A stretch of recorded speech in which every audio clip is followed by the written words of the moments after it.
జరగబోతున్న సంగ్రామంలో చంద్రగిరి నుంచి మోహిత్ని గెలిపించుకోవడానికి ఆయనకున్న అర్హత ఏమిటి?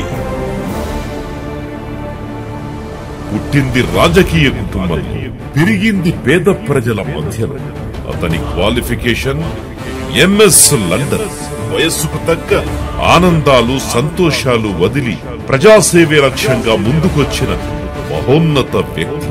చెవిరెడ్డి చేసే ప్రతి సాయంలో పక్క నుండి చూశాడు.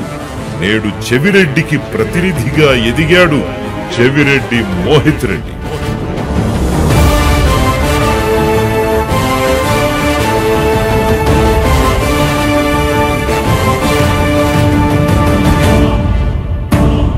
నాయకత్వం అంటే రాచరికం కాదు, నాయకుడు అంటే ప్రజాసేవకుడు అని ఎరిగినవాడు. రాయల చెరువు కట్ట తెగినప్పుడు నాన్న నిద్రాహారాలు మాని కష్టపడుతుంటే, మరొక వైపు రాయల చెరువు నీళ్లను మళ్లించే పనిలో ఒక్కటై చేరాడు. కరోనా సమయంలో చేసిన ప్రతి సాయంలో తాను ఒక వారధై నిలబడ్డాడు. వరదల్లో తోడున్నాడు, అందరికీ నీడయ్యాడు. యువత కోసం జాబ్ మేళాలు పెట్టించాడు. అతిపెద్ద క్రికెట్ టోర్నమెంట్ నడిపించాడు. తుడా చైర్మన్ గా బాధ్యతలు చేపట్టిన తరువాత తుడా నిధులతో ఎన్నో ఏళ్లుగా తీరని సమస్యలను తీర్చాడు.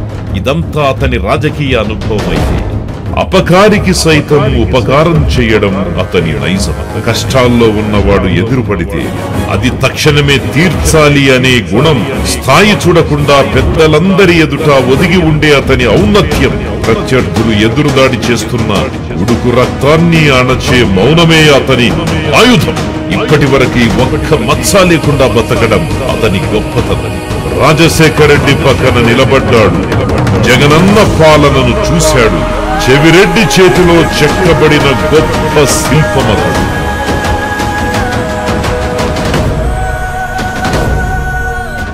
ఇంతకంటే ఏం కావాలి? మన చెవిరెడ్డి మోహిత్ రెడ్డిని గెలిపించుకోవడానికి ఫ్యాను గుర్తుకే, ఫ్యాను గుర్తుకే.